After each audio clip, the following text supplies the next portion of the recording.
Do you know that the important woman who played a big part in the life of the world's most famous woman just told you something shocking? We are talking about Princess Diana's older sister, Lady Sarah McCorquodale. She had a role in Diana's life that would change her fate forever.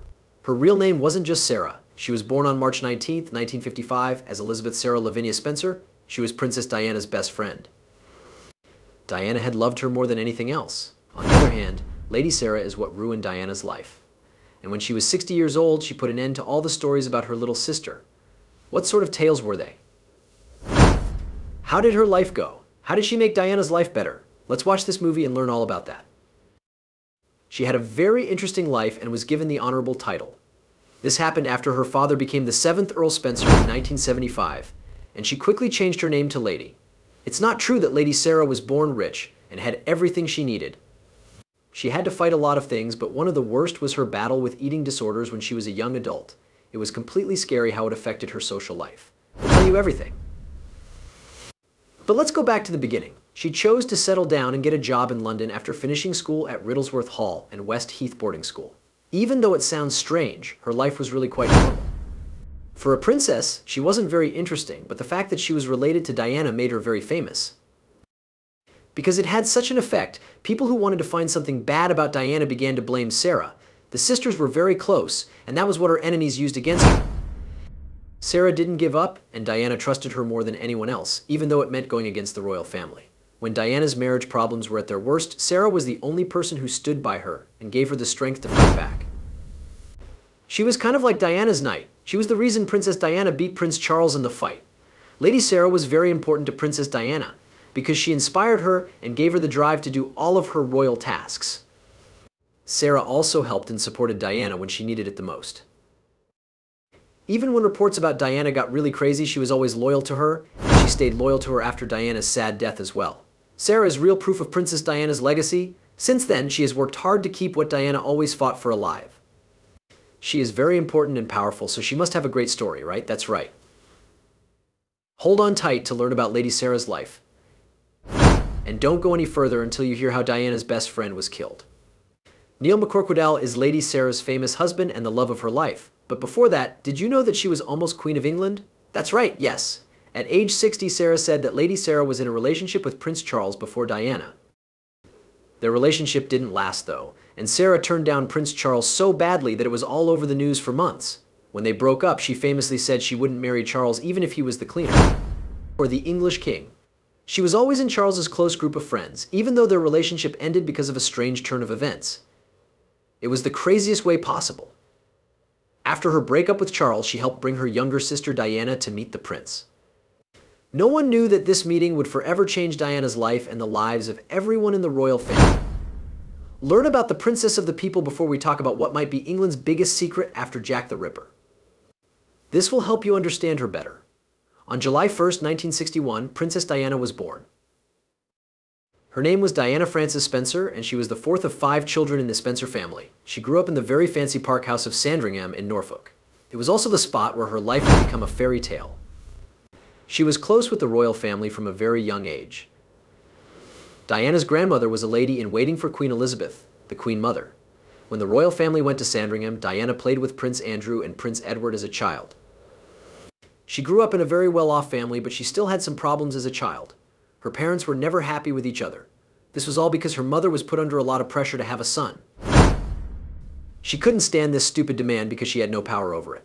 But because she was made fun of all the time, she divorced the man when Diana was only 7 years old. The girl lived with her father, who later became Earl Spencer. But she had a terrible time with her stepmother, Rain, who was the Countess of Dartmouth. They used to live in that big house like Cinderella and her aunt, but they had to make deals all the time. So the question is, when did things start to go badly for her? Everything that happened was because of her sister. In 1977, she set up Diana's meeting with Prince Charles. Diana lost her heart to Charles, who was 12 years older than her. She was only 16 years old at the time. Things started to go badly for them after they started dating. When Diana and Charles got married in 1981, it was the biggest event in the world. Suddenly, a poor aristocrat was the center of attention around the world. Was that a good thing or the beginning of a terrible thing? Keep listening to find out. Would you like to hear something funny? Charles was glad to see Diana again after breaking up with her older sister. He liked how innocent and charming she was, and believed this pretty girl would never hurt him. And she couldn't do it even if she wanted to. Diana, the 19-year-old girl, thought Charles was the man of her dreams, her bright knight in shining armor, and the one who would always protect her. It's kind of funny, huh? They would scold their stupid past selves if they could go back in time. But maybe fate had planned for it to happen that way. From what I've heard, Diana wasn't pleased by Charles at their short first meeting because he looked sad. It was something she said, but no one knew what was going on inside. As luck would have it, Charles was still getting over being dumped by her sister and the death of his boss, Lord Mountbatten. Charles became interested in Diana because she had no choice but to show him respect. It started to slowly get better between them at a gathering, and then the strangest thing happened. As they talked happily, Charles suddenly gave her a kiss. In the end, this was the start of the most famous union in the world. Even though they didn't spend much time together, their relationship moved along rather quickly because Charles was so busy. Charles asked Diana to marry him after just 13 dates. She thought about it for a long time and then said yes to the love of her life. He asked her to marry him before she left for Australia, so she had time to think about it. Diana agreed, and she was thrilled to be the newest member of the royal family as long as she knew what was coming. People all over the world were thrilled when they told everyone in 1981 that they were getting married. Who was getting married to a future king. Everyone thought this would be the best relationship ever, but the first signs of trouble showed up quickly. During their engagement interviews, they were asked how they felt about each other. Diana boldly said they were in love, but Charles didn't give a clear answer and said whatever love means Diana didn't understand what was being said, and let her know what was going to happen next. 750 million people around the world watched the royal wedding of Prince Charles and Lady Diana at St. Paul's Cathedral on July 29, 1981. It was probably the biggest event ever. Diana's wedding dress was made by David and Elizabeth Emanuel, and the moment it came out, everyone wanted one. Who wouldn't want a 25-foot train and detailed lacework that millions of people can't stop thinking about? A prince and his girl had what seemed to be the perfect love story. Everyone loved it so much that they would go crazy if something happened to them. While this was going on the balcony of a certain estate, stories were going around about how Lady Sarah felt about her younger sister's marriage to her ex-boyfriend. There were rumors of jealousy and anger between Diana and Sarah, even though Sarah officially supported Diana and said she played Cupid in their relationship. To keep her sister alive, Sarah had to do something very painful. She could have been as well known as her sister, but she chose to keep her life quiet so that her sister could be happy. She showed the world how much the royal family could change things when she became queen. In the past, a normal noble could change the world by using the royal name. And because of that, Princess Diana was recognized as a kind and generous person. Some of the things she worked to change were HIV/AIDS, leprosy, and anti-personnel landmines. People liked her for her hard work in many areas, but some very important people didn't like her at all. Once she learned how to do her job as a queen, she wanted to get rid of the shame surrounding AIDS, so she started the campaign. This was because in the 1980s, AIDS was seen as a very bad disease, and people who had it were rejected by society because they were thought to be bad people.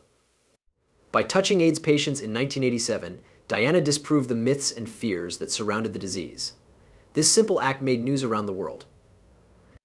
This small but powerful act was enough to stop making the condition look bad and bring attention to the fact that people who are affected need love and support. After that, she became a friend of the National AIDS Trust and often went to the London Lighthouse, a place for HIV/AIDS patients to get help. She was so well known and respected for her work that Nelson Mandela let her meet with him in 1997.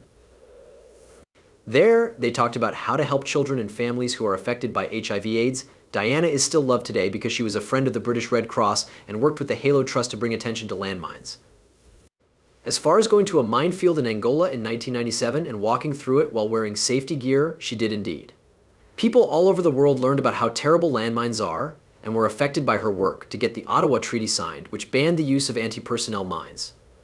In addition to that, Diana was also determined to fight the shame that came with having leprosy. Because she cared so much, she became the president of the leprosy mission in 1989 and went to hospitals all over the world to help patients. A lot of people were afraid to touch these people, so she helped everyone by touching the sick people. By doing this, everyone around the world came together to stop making fun of this sickness. Lady Sarah pushed Diana harder and harder until she realized she had the power to make the whole world a better place. And she set a goal to get rid of all cancer in the world. She used her name and face to help with studies and supported charities around the world, such as Children with Cancer UK. She even helped with the launch. It's her job to lead the Royal Marsden NHS Foundation. It took trust for people to understand how much she cared about kids. Someone who cares so much about people and helping others must have had a great life. The world should have been nice to her because she was nice to it, right? That may have been true for most people, but guess what? Prince Charles picked a gift for her. He and Camilla Parker Bowles were having an affair, and even though they tried to keep it a secret, it finally got out to the public and began to be talked about among their friends. Diana couldn't figure out what to do when she was sad, so she cried on her sister's shoulder. After Diana fell, Sarah helped her get back up and got her ready for the biggest fight she was about to have. What did that mean? What did she do? Let's find out. Hold on tight, because now you'll find out what happened. So things started to go wrong in 1993 when a phone call from 1989 between Prince Charles and Camilla Parker was made public. Bowles ended up telling everyone about their private relationship. And that was the start of the scandal that became known as Tampon-gate or Camilla-gate. People liked the call because our noble prince seemed to be interested in clothes, specifically pants. That famous quote from Prince Charles about wanting to live inside Camilla's pants came out during the call. This was not appropriate behavior for a royal member, and it did a lot of damage to his image. Charles finally gave in to a lot of pressure and told Jonathan Dimbleby on TV that he had been unfaithful to Princess Diana after their marriage ended in 1994. He didn't name Camilla by name, but his hints made it easy to figure out who were the cheaters. This statement hurt his reputation even more when Princess Diana said the most famous line about him on the BBC in 1995. It was a bit crowded. This mean thing she said showed that she was done messing around. She wasn't afraid of the royal family. Since she was married to Charles, she wasn't Princess Diana. The people called her a princess, so that's what she was. People were out for the blood of the royal family while this was going on. Diana was the only person they were behind right now. People still loved and respected her for her kindness, generosity, and charitable work. She was fighting for her honor, but when things got out of hand, the Queen made her split up with Charles in 1992. They got a divorce in 1996. The only thing she lost was the term Your Royal Highness. She got peace of mind in exchange, which we think is a pretty good deal. After that, Diana focused on taking care of their two boys, Prince William and Prince Harry, while she agreed to be Charles's co-parent. It seemed like she was finally free from the royal family and ready to live her own life, but then something terrible happened that made everyone sad for her. The woman wanted to have some fun with her life, so she went on a cruise with a friend. When she met Dodi Fayed, the son of a friend, something clicked. They got close and fell in love on that cruise. But before we could hear from either of them, however, disaster struck. Everything took place on August 31st, 1997. That's when the accident happened in the Pont de El Alma tunnel. Henry Paul was driving their car, and it lost control. They had to get somewhere quickly because reporters were after them. Diana and her partner, Dodi Fayed, were both seriously hurt when the car hit the rock in that tunnel. When one of the parts flew out and hit Fayette and Paul, they both died right away. But Diana went through a lot. In the end, she died at 6 a.m. the next morning from the injuries that killed her. The world was shocked by her quick death, and Diana's sisters, Lady Sarah McCorquodale and Jane Fellows, went to Paris with Prince Charles to bring her body back to England. Sarah gave a speech at her funeral that made everyone cry so hard they were dizzy, after which her story ended. A lot of people are angry that the real questions about her death aren't being answered. For example, one of Dodi's protectors who was in Diana's car is still alive and says he has amnesia and doesn't remember anything, or that the driver was drunk. There are no answers to any of these conspiracy ideas, so people can talk about the event in more depth. What did you do that night?